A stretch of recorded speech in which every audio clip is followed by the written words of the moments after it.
Good morning guys. Time check, 9:21 a.m. ng 11th of January. So, kakauwi lang, uh, sorry, from bahay ni Mamshi since wala na ako, o di na ako makakapunta bukas. Parang pinilit ko nang pumunta ngayon para at least man lang nakapunta na ako sa bahay nila.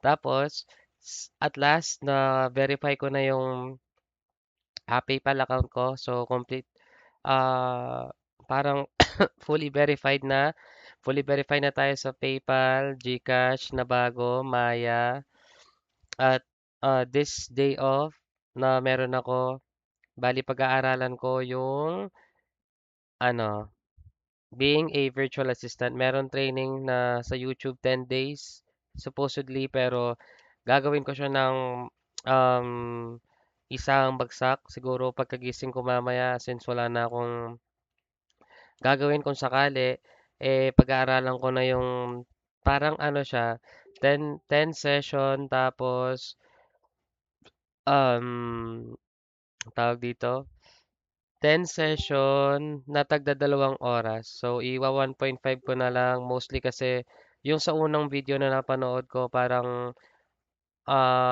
mas marami yung dada kesa doon sa talagang ginagawa. So, hopefully, sa mga video na papanoorin ko, which is free lang naman sa YouTube is matapos ko siya. Tapos meron din siyang certificate ng mga services na ina-offer.